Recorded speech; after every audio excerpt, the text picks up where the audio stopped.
Le soleil était bas sur Saint-Landry Road, projetant des traînées dorées sur cette étendue bordée de pins du sud de la Louisiane.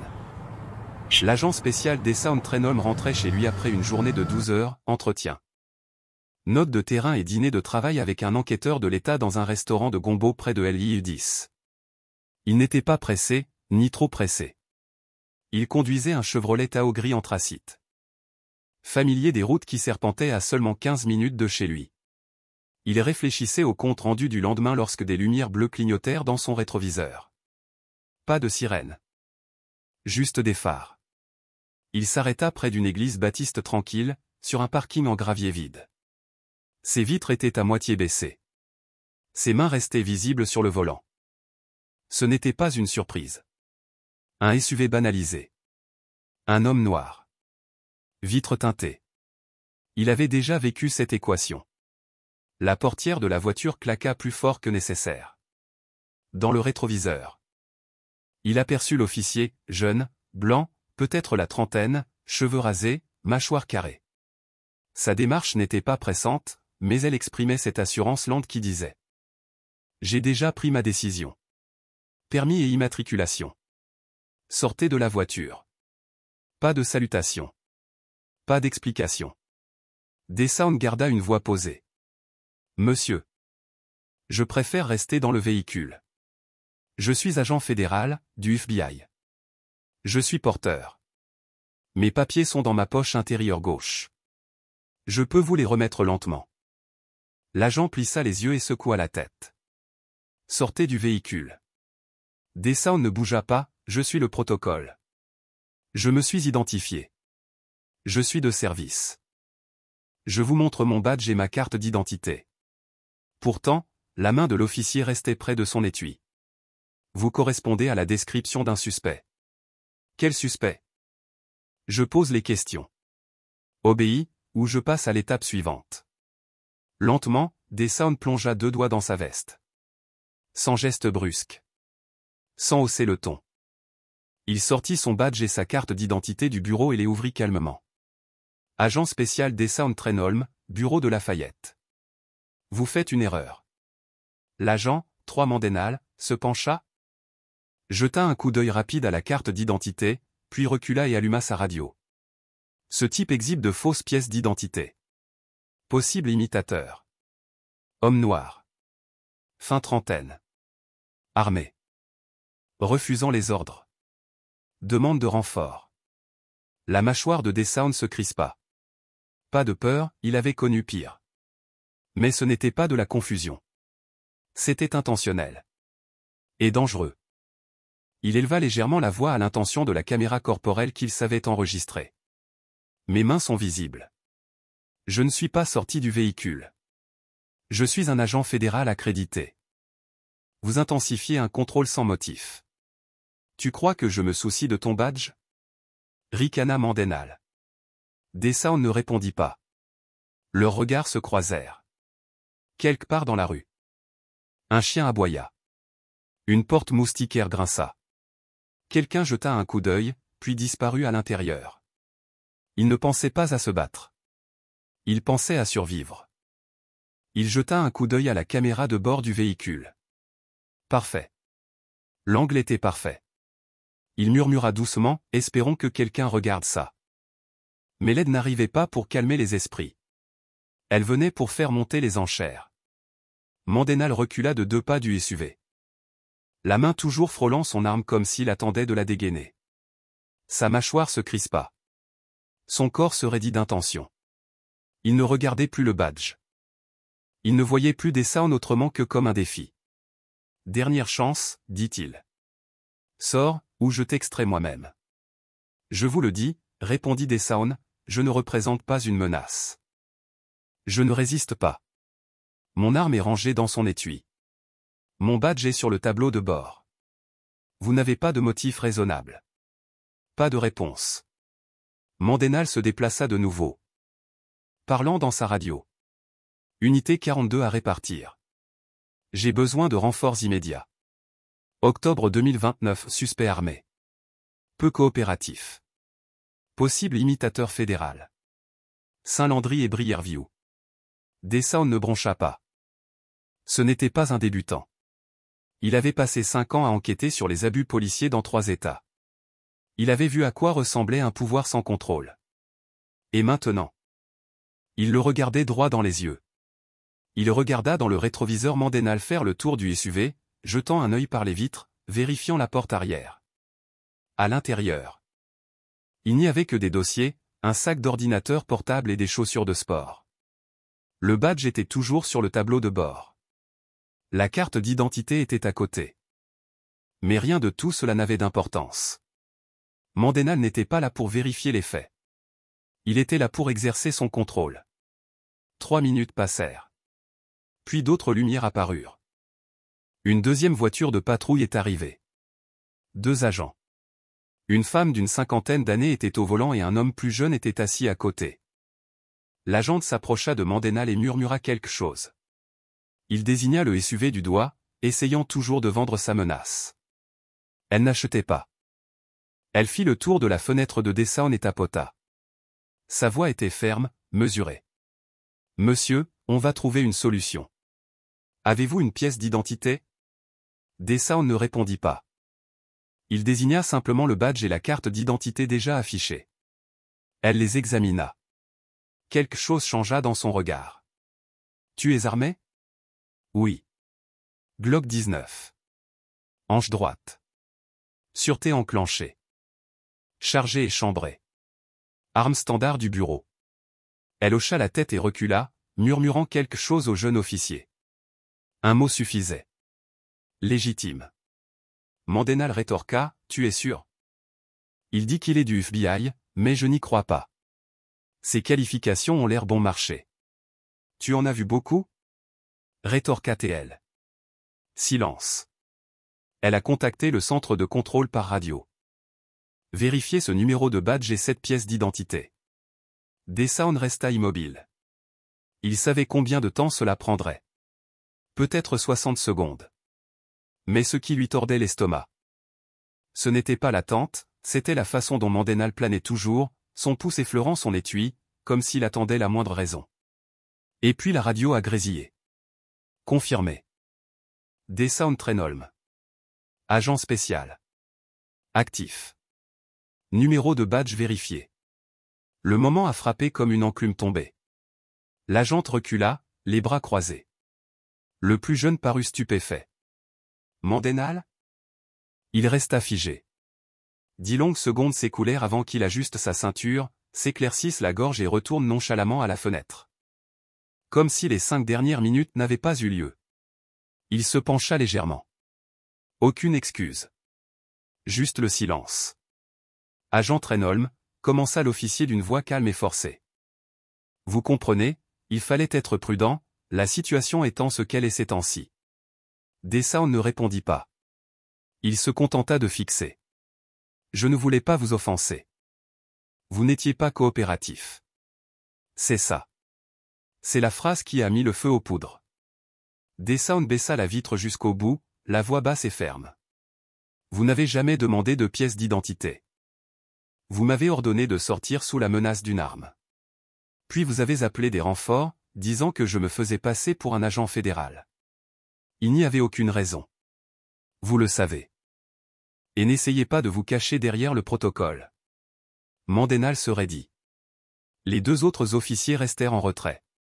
Dessown continua, la voix calme mais inébranlable. Vous savez combien d'agents j'ai interrogés pour des affaires de mauvaise conduite, plus de 200. Et vous dites tous la même chose après, j'étais juste prudent.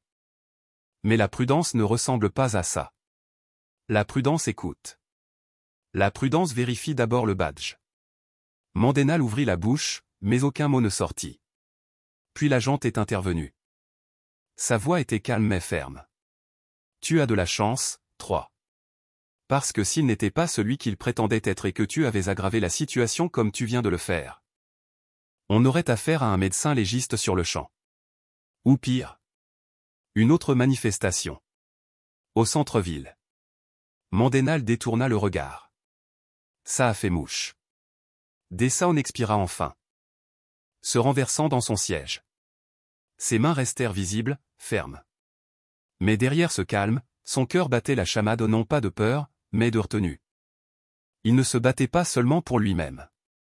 Il se battait pour montrer à tous les jeunes noirs qui verraient cette vidéo que le calme n'est pas synonyme de capitulation. Ce calme ne signifie pas qu'il faille reculer. Puis un troisième véhicule arriva, phares allumés. Un officier plus âgé en sortit. Cheveux blancs. Démarche calme. Bloc-notes à la main. Il a jeté un coup d'œil et a demandé « Quelle est la situation ?» L'agent l'informa rapidement. Le sergent se tourna vers Dessalles. « Agent Trenholm, je suis le sergent Rhys Lurick. Je viens de recevoir confirmation du QG. Il semble qu'il s'agisse d'un grave malentendu. » Dessalles répondit catégoriquement. « Il n'y a pas eu de malentendu. Il y a eu un refus d'écoute. » Lurick hocha la tête une fois. Sans protester. Compris. Puis il se tourna vers Mandenal. Fin de la file. Plus de bavardage.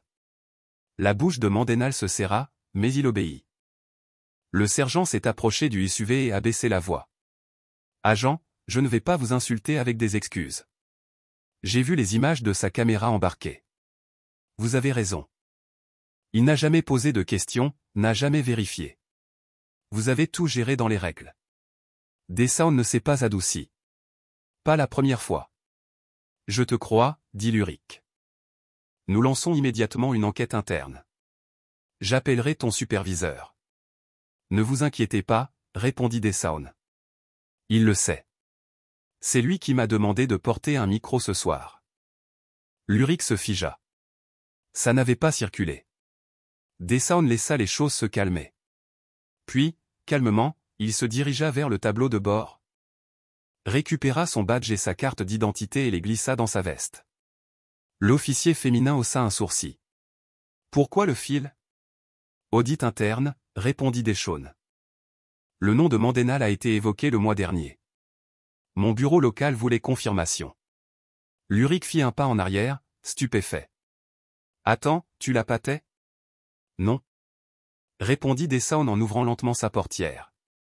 Je rentrais chez moi en voiture. Mais maintenant, debout, toute l'énergie a changé.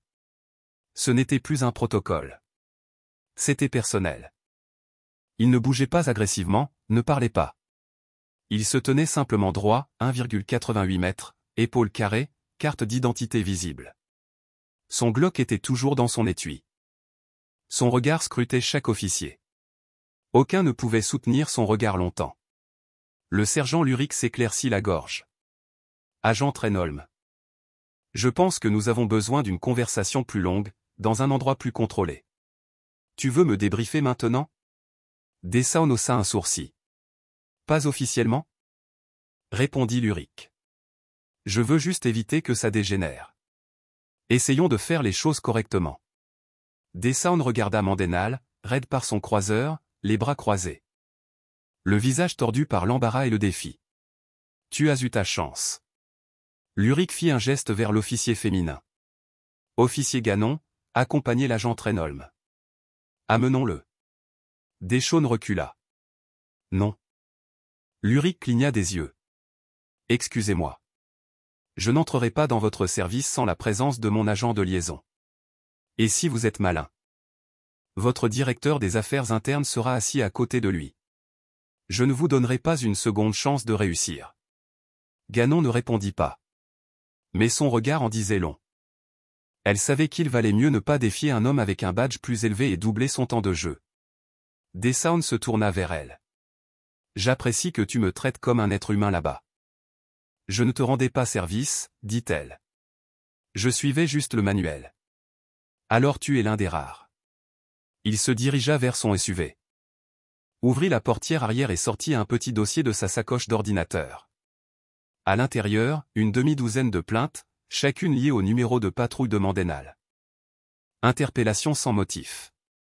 Même 2 quartiers à prédominance noire. Une vidéo de Mandenal pointant son arme sur un adolescent non armé. Il le tendit à Lurick. Tu as dit que tu voulais prendre les devants? Commence ici.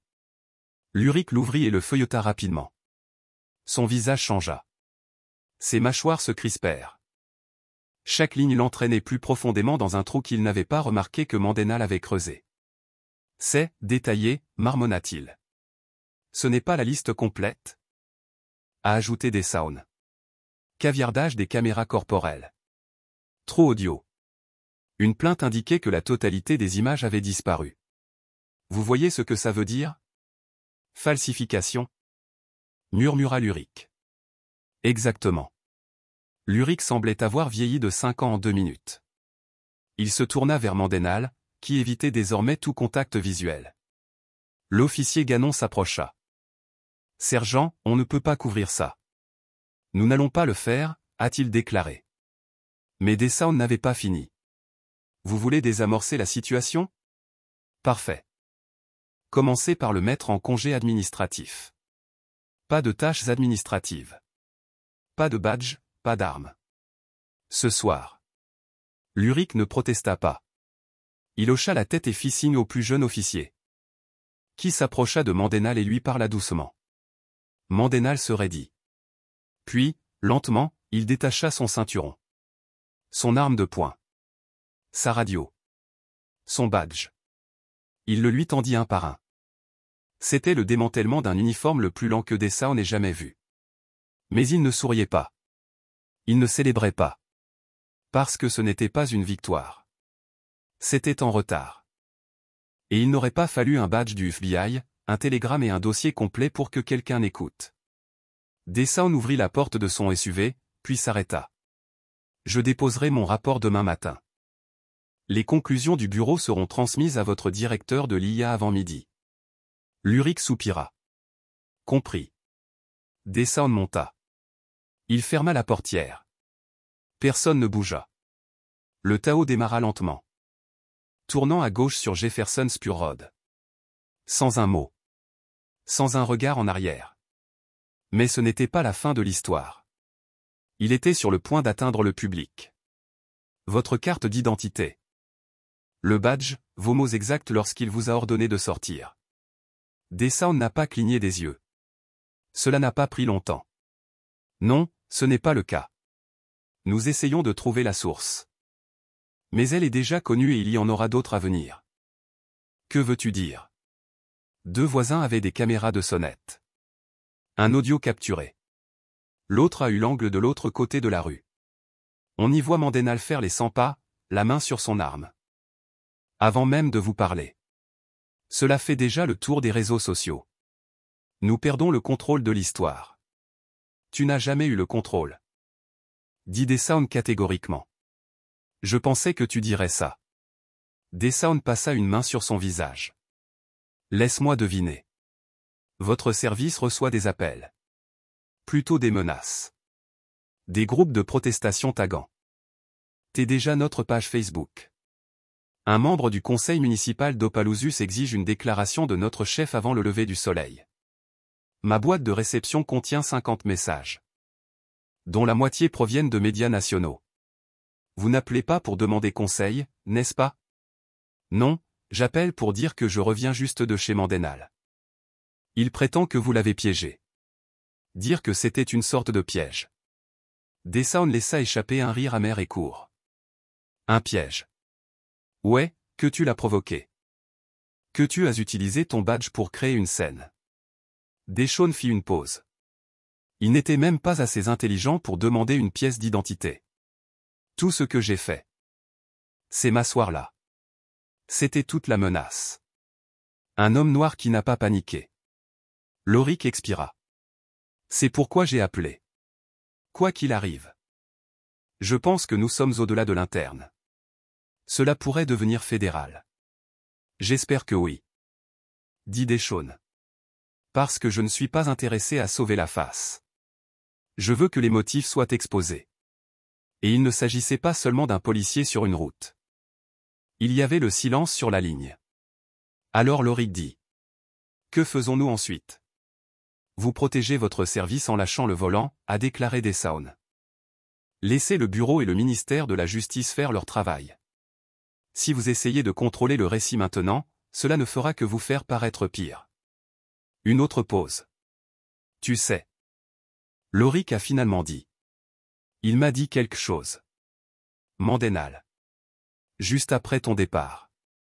Il a dit, je n'ai rien vu d'anormal. J'ai juste vu quelqu'un qui n'avait pas l'air d'être à sa place. L'emprise de Dessound se resserra. Et c'était là. Cette confession silencieuse cachée derrière l'uniforme. Cette phrase qui expliquait tout. C'est le problème, a déclaré Deshawn.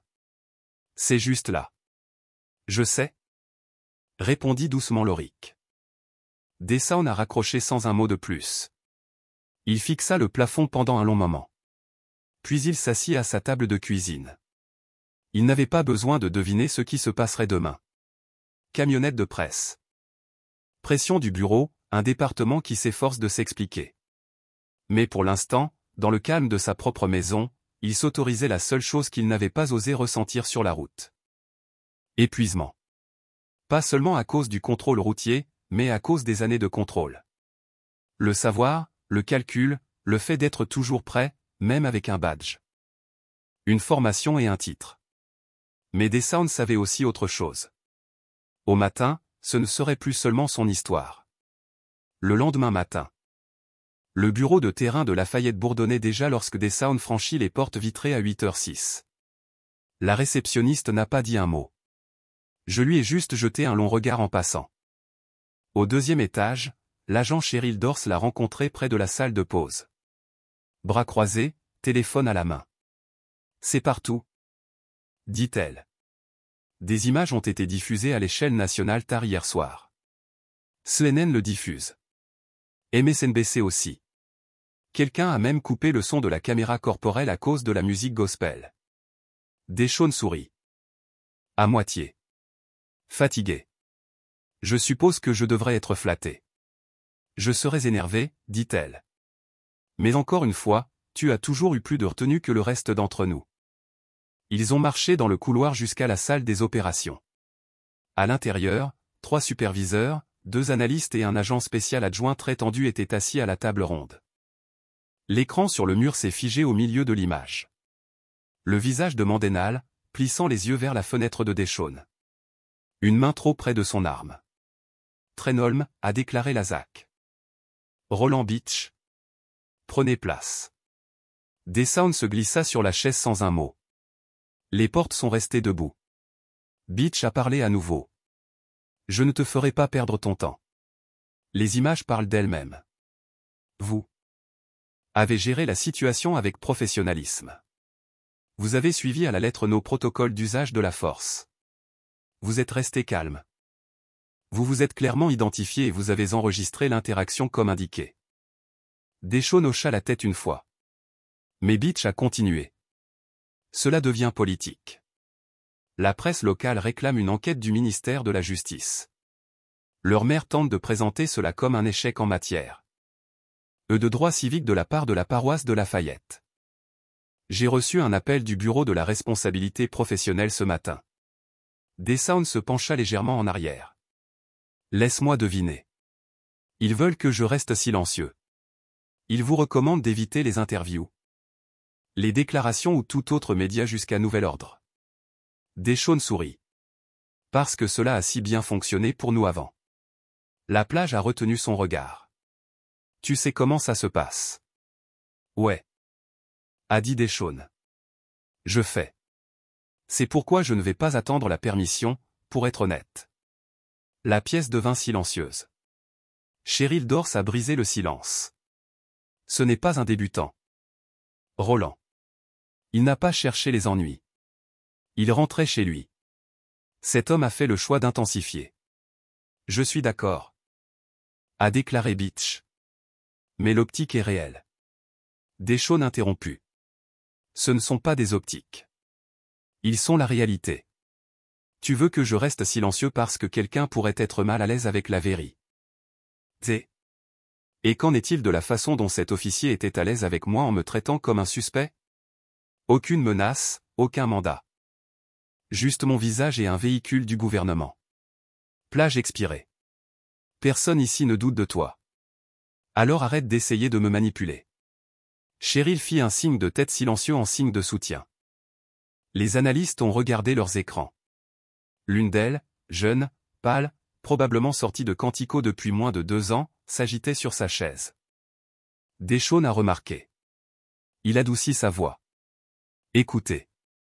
Je fais ce travail depuis une décennie.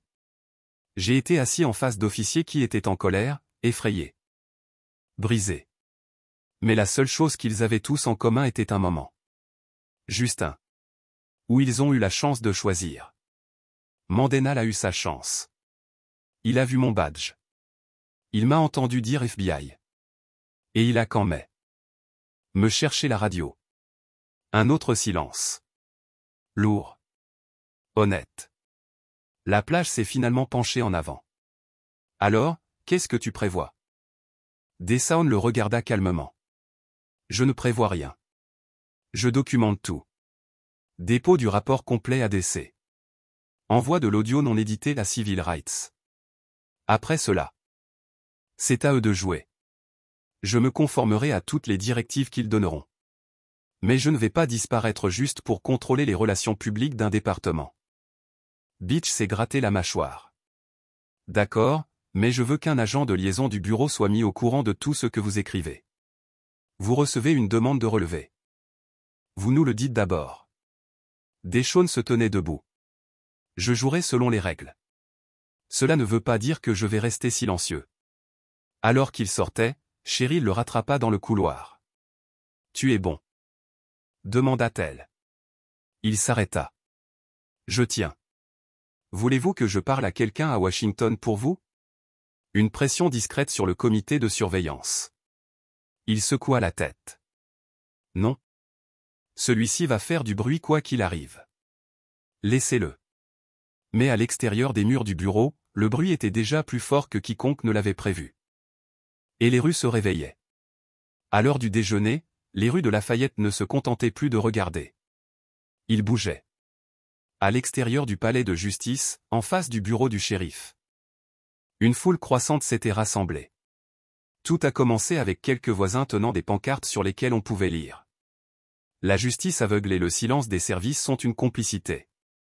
Mais, en début d'après-midi, les voitures étaient alignées des deux côtés de l'avenue University. Des organisateurs locaux de Bâton Rouge et de la Nouvelle-Ibérie se sont présentés avec des mégaphones. Des pétitions et la presse locale en remorque. Au centre de la foule se tenait le Nora Maddox. Un enseignant retraité de 63 ans qui avait passé les 2 dernières décennies à mener des campagnes d'inscription des électeurs et à prendre la parole LO. RS de réunion du conseil municipal auquel personne ne voulait assister. Aujourd'hui, elle portait une visière rouge et un microphone accroché à son col. Il ne s'agit pas seulement de l'agent Trenholm, dit-elle d'une voix forte et inébranlable.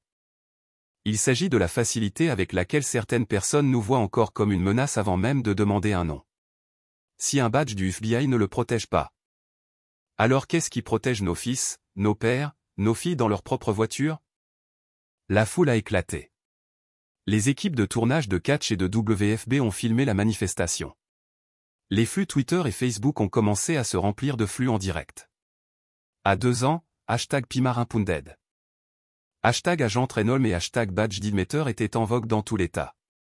À l'intérieur du bâtiment du shérif, le chef adjoint Alton Drey se tenait derrière une vitre teintée. Observant tout cela avec la mâchoire serrée. Il s'est tourné vers son assistant. Qui a informé la presse de la vidéo? Personne ici. Dit-elle. Du moins pas directement. Il secoua la tête. Il n'y a plus de contrôle maintenant. Nous avons besoin d'une déclaration prête d'ici 5 heures. Rien n'en conserve. Quelque chose de réel. Comme quoi? Drey s'est frotté les tempes. Commence par ça. Nous n'avons pas réussi à suivre les protocoles de base. Nous prenons des mesures immédiates pour répondre aux questions de l'agent impliqué. Et nous coopérons pleinement avec le bureau. J'ai compris. Elle hocha la tête. Pendant ce temps, Deshaun Trenholm est resté la plupart du temps à la maison. Il avait déjà envoyé son rapport final à DC. Entretien avec le Bureau des droits civils du ministère de la Justice. Remise de l'intégralité des images audio et de la caméra de bord. Pourtant, son téléphone n'arrêtait pas de vibrer. Amis, collègues. Inconnus. Certains ont offert leur soutien. D'autres voulaient des interviews. Quelques-uns étaient simplement en colère. Je suis en colère, mais cela pourrait encore arriver. En colère. C'était tellement prévisible. À 15h47, un nom que DeSaun n'avait pas vu depuis 5 ans est apparu sur son écran. Kendra Louvier. Une procureure fédérale avec laquelle il avait travaillé sur une affaire de trafic à Texarkana. Elle n'a pas appelé pour demander comment il allait. Elle a appelé pour demander ce qu'il pouvait faire ensuite. Deshaun ? Dit-elle. Il ne s'agit pas seulement d'une faute professionnelle. C'est basé sur des modèles. Vos images. Les plaintes antérieures. Je viens de lire votre dossier. Ce département a une bombe à retardement à l'intérieur. Et vous venez de régler la minuterie. Il soupira. Je ne l'ai pas réglé. J'ai simplement refusé de faire comme si le compte à rebours n'était pas déjà commencé. Kendra n'a pas ri. J'ai des contacts à la division des droits civiques du district sud. Ils écouteront. Mais si vous voulez quelque chose de plus grand. Si vous souhaitez que le ministère de la Justice ouvre une enquête complète. Vous avez besoin de la pression publique. Et maintenant. L'APR. Ession est de votre côté. DeSaun s'appuya contre son canapé. Qu'il en soit ainsi. Je ne vais pas diriger un mouvement. Je ne vais pas tenir de conférence de presse. Tu n'as pas besoin. Dit-elle d'une voix calme mais ferme. L'histoire se déroule toute seule, mais si elle prend de l'ampleur, tu n'auras peut-être pas le choix. Pendant ce temps, dans toute la ville, les écoles terminaient leurs cours. Au lycée de North Lafayette, les élèves se rassemblaient autour de leur téléphone dans les gradins, regardant la vidéo en boucle. Certains reconnaissaient DeSaun, présent à la journée des carrières du semestre dernier. Il avait parlé de justice, de dénonciation de la corruption et de protection de la communauté. À présent, il voyait ce même homme se faire ordonner de sortir de sa voiture comme un criminel. Zie Lohman, un élève de terminale de 17 ans, s'est levé et a dit à voix basse. C'est ce que mon oncle me dit depuis le début. Ses amis ont acquiescé. Partout en Louisiane, et même dans certaines régions du Texas et du Mississippi. Les images ont suscité des discussions incontournables. Les parents ont posé des questions différentes au dîner. Les enseignants ont modifié leur programme de cours du matin. Les policiers ont été appelés à des réunions d'information soudaines sur les préjugés et le recours à la force. À Lafayette, la manifestation a pris de l'ampleur à nouveau vers 17 heures. Atteignant désormais près de 200 personnes. En tête, Lenora Maddox brandissait une affiche avec la photo de DeSaun et une simple phrase en dessous. Même son badge ne lui conférait pas sa dignité. Mais alors que le soleil disparaissait derrière le palais de justice, tous les membres du département n'étaient pas prêts à affronter la vérité. L'un d'eux était sur le point de riposter. Et avec force. À 18h22, l'agent 3 Mandenal était assis seul dans son duplex loué près de Verret School Road. Une assiette de spaghettis froids, à moitié entamée, était posée devant lui. Son téléphone vibrait sans cesse, mais il ne parvenait pas à décrocher. Il n'était pas sorti de la maison de la journée. Ce matin-là, le bureau du shérif de Lafayette l'a placé en congé administratif. Son badge avait été rendu, son arme rendue. Plus d'accès aux systèmes internes. Plus d'uniforme.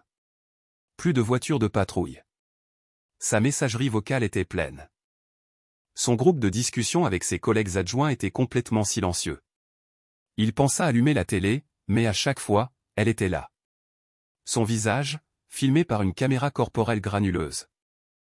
Debout devant la fenêtre de DeSaun, la main trop près de son étui. Ça n'aurait pas dû se passer comme ça. 3 ne se considérait pas comme un mauvais flic. Il venait d'une famille d'officiers. Son oncle avait servi dans la paroisse d'Iberia pendant 30 ans. Son frère était policier. Il avait terminé 2e de sa promotion à l'académie. Il respectait le règlement la plupart du temps. Même maintenant, il ne croyait pas avoir fait quoi que ce soit de mal. Il avait vu un homme dans un SUV de luxe avec des plaques d'immatriculation inconnues. L'homme n'avait pas l'air nerveux. Mais 3 avaient appris que parfois, les plus calmes étaient les plus dangereux. Quand cet homme a brandi un badge du FBI, quelque chose en 3 a craqué. Il s'est senti interpellé. Comme si ce badge menaçait le sien. Maintenant, tout le pays avait vu ce moment, et il le voyait comme le méchant. Le téléphone vibra de nouveau. Cette fois, il regarda. C'était son avocate. Malriden. Il décrocha. 3. Dit-elle aussitôt, tu dois arrêter de parler à quiconque en dehors de ton avocat. Ça inclut les SMS, les appels, les publications Facebook. Tout. Tu comprends? Je n'ai rien dit. Quelqu'un a laissé entendre que tu disais avoir été piégé. Peu importe que ce soit une blague. C'est connu, et ça a l'air vraiment mauvais. 3. Se frotta le visage. Je ne savais pas qu'il était vraiment du FBI. Peu importe. Tu n'as rien demandé. Et ton micro était ouvert. Tes propres paroles jouent contre toi. Il ne répondit pas. Malry poursuivit. La division des droits civiques du ministère de la Justice m'a contacté. Ils ont ouvert une enquête officielle. Vous devrez faire une déclaration sous serment. Il y aura une déposition la semaine prochaine. Je serai là, mais vous devez arrêter de vous justifier. Que se passe-t-il s'ils disent que j'ai commis une faute? Ils ne le diront pas.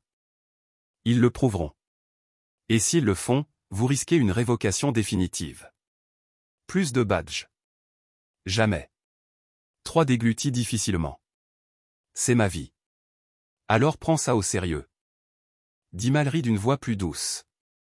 Parce que c'est plus grand que toi maintenant. Elle raccrocha. 3. Resta assis en silence.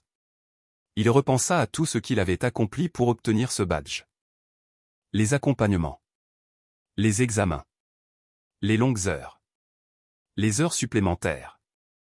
Les nuits où il avait fait ce qu'il fallait, même sans que personne ne le remarque. Plus rien de tout cela n'avait d'importance maintenant. Pas après que le monde l'ait vu tel qu'il était vraiment, dans le feu de l'action. Son regard. Le ton de sa voix. Il a pensé appeler son frère. Mais il savait déjà ce qu'il dirait. Tu aurais dû calmer la situation. 3. Se dirigea vers la salle de bain, s'aspergea le visage d'eau froide et se regarda dans le miroir. L'homme qui le fixait était un inconnu. On frappa à la porte. Son cœur bondit, mais lorsqu'il l'ouvrit, il ne trouva qu'une enveloppe scotchée au cadre. Elle portait le sceau du bureau du shérif. À l'intérieur, un avis d'audience disciplinaire. Prévu pour vendredi à 9h, examen préalable au licenciement. C'est alors qu'il comprit. Non seulement la possibilité de perdre son emploi, mais aussi la vérité profonde. On ne lui confierait peut-être plus jamais d'autorité. Ni sous l'uniforme, ni au sein du service. Ni même dans la rue où il avait grandi. Il se rassit à la table de la cuisine, la tête entre les mains. À l'extérieur, le bruit ne faisait que s'amplifier. Le débat avait changé. Il ne s'agissait plus d'un incident isolé, mais d'une culture. Ce soir-là, dans un modeste centre communautaire de l'autoroute Evangeline, 30 habitants se sont rassemblés sous des néons bourdonnants. Des chaises pliantes formaient un cercle. Pas de presse. Pas de caméra. Juste des enseignants, des postiers, des pasteurs, des étudiants. Et des histoires. Deshaun Trenholm était assis parmi eux. Vêtu d'un jean et d'un sweat à capuche gris. Pas un agent du FBI ce soir. Juste un noir qui habitait à 2 pâtés de maison et qui s'est fait arrêter pour avoir conduit comme s'il était chez lui. La réunion n'était pas prévue. Une discussion de groupe entre 2 responsables d'église ce matin-là s'était rapidement propagée. Nous nous réunissons pour parler de l'arrêt. De ce que cela signifie. Tout le monde est le bienvenu. Le premier à prendre la parole fut le révérend Clive Pern. Un homme d'une 60aine d'années, aux cheveux blancs et aux lunettes épaisses. Quand j'ai vu ces images, dit-il, je n'ai pas été choqué. J'étais fatigué. Fatigué, car j'observe ce genre de pratique policière depuis plus longtemps que certains d'entre vous. Mais le voir, lui, un agent du FBI, traité comme une menace. Ça a ouvert une brèche. Hochement de tête. Murmure d'approbation. Ensuite, c'était au tour d'Ivy Léon. Une mère célibataire de 2 adolescents. Je devais parler à mes fils après le dîner, dit-elle d'une voix tendue. Je leur ai répété, gardez vos mains bien en vue. Ne discutez pas, même s'ils ont tort. Mon cadet a demandé. Et s'il pensait encore que j'avais fait quelque chose? Et je ne savais pas quoi dire. La pièce devint silencieuse. Puis Deshaun prit la parole. Inutile de vous dire ce que je ressens. Vous l'avez vécu. J'avais juste un badge quand ça m'est arrivé. Mais ce badge ne m'a pas protégé. Il a juste attiré l'attention des gens après coup. Une femme au fond a demandé, et maintenant? Vont-ils régler le problème? Deshaun prit une inspiration. Ce n'est pas une question pour moi. C'est une question pour nous tous. Allons-nous régler le problème? Allons-nous maintenir la pression sur les dirigeants municipaux? Exiger une véritable surveillance, une véritable formation, de véritables conséquences? Ou allons-nous laisser cela devenir un autre gros titre que nous oublierons d'ici le mois prochain? Au début, personne ne répondit. Puis un jeune homme en sweat à capuche UL Lafayette demanda. Que serait-il arrivé si vous n'aviez pas été du FBI? Deshaun le regarda droit dans les yeux. J'aurais probablement été menotté. Peut-être pire. Une autre main s'est levée. Madame Rosselin. Bibliothécaire à la retraite, a parlé lentement. Je me souviens de l'époque où nous nous battions pour l'intégration scolaire. On pensait que les lois arrangeraient les choses. Mais nos enfants grandissent encore surveillés comme s'ils n'avaient pas leur place. Peu importe ce qu'il y a dans votre portefeuille ou les lettres sur votre carte d'identité. Deshaun se pencha en avant. Le problème ne vient pas toujours des choses évidentes. Parfois, c'est un regard. Un ton. L'impression que vous mentez. Que vous êtes dangereux. Que vous avez besoin d'être contrôlé. Un nouveau silence s'installa dans la salle. Puis quelqu'un demanda, que pouvons-nous faire? Le révérend père n'a répondu. Nous continuons à être présents. Nous déposons plainte. Nous tenons des réunions. Nous votons. Nous formons nos jeunes non seulement à survivre, mais aussi à diriger. Nous écrivons. Nous parlons. Et quand l'un des nôtres traverse cette épreuve, même s'il porte un badge, nous ne le laissons pas le porter seul. Deshaun baissa la tête. J'en ai assez de porter ça tout seul. Une à une. Des mains se tendirent. Une épaule. Un dos. Le bord de sa chaise. Pas d'applaudissements. Pas de discours. Juste de la présence. La conversation ne s'est pas arrêtée ce soir-là. Elle a débordé sur les porches, les cuisines, les salles paroissiales et les magasins. Les gens ont commencé à poser des questions différentes. Les boîtes mail du conseil municipal se sont remplies. Les parents ont eu de nouvelles conversations avec leurs enfants. Pas sur la peur. Sur la dignité. Mais il y avait une dernière pièce, et elle appartenait à Deshaun lui-même. 2 jours plus tard. Il était assis face à un micro dans un petit studio de podcast en périphérie d'Opelousas. L'animateur, Vernon Slay, un journaliste local, l'avait contacté personnellement. Sans artifice. Sans pression. Juste de l'espace. C'était la première fois que Deshaun s'exprimait publiquement depuis l'arrêt. Pas de presse. Pas de contact avec les médias du bureau. Juste lui. Vernon et un disque rouge allumé. Nous pouvons modifier tout ce qui vous gêne, a dit Vernon. Mais pourquoi ici? Pourquoi maintenant? Parce que ceux qui ont besoin d'entendre cela ne sont pas dans des bureaux en marbre à Washington. Ils sont dans des salles de classe. Des voitures de patrouille. Des cuisines. Si je dois parler. Ce doit être pour eux. Il n'a pas répété. Il ne s'est pas retenu. Je m'appelle Deshaun Trenholm.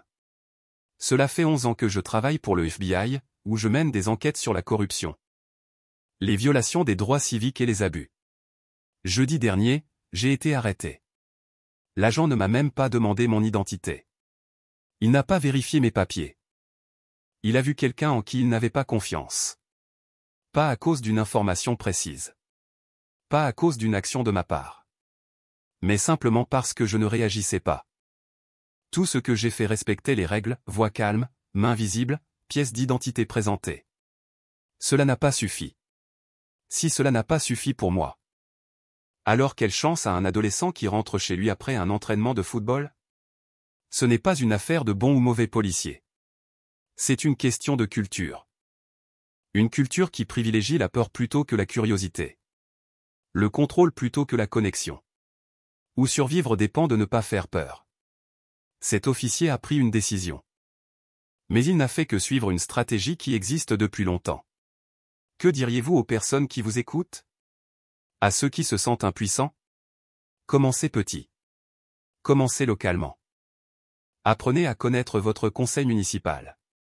Familiarisez-vous avec votre shérif. Portez plainte. Soutenez les bonnes initiatives. Exigez plus des autres. Les hashtags ne suffisent pas. Il faut agir. Et si vous portez ce badge, demandez-vous, quand la prudence est-elle devenue un permis d'humilier? Si votre badge vous donne l'impression d'être supérieur, c'est que vous ne le portez pas comme il faut. L'enregistrement prit fin. Ils se serrèrent la main. Dehors, l'air était lourd et chaud. Dessound ne répondit pas aux appels ni aux messages qui affluaient. Elle resta assise dans sa voiture, non par peur, mais avec une lucidité claire. Elle sortit son carnet. Elle travaillait depuis des mois sur un projet. Une proposition politique visant à redéfinir la formation des officiers dès le premier jour. Elle appuya sur le bouton d'enregistrement de son téléphone. Le premier jour, dit-elle, commence par la vérité. Voici la mienne. Si cela vous a fait réfléchir, ne vous arrêtez pas là. Partagez. Parlez-en. Demandez-vous, qui protégeons-nous? Et qui ignorons-nous? Le silence ne résoudra rien. Mais votre voix, oui.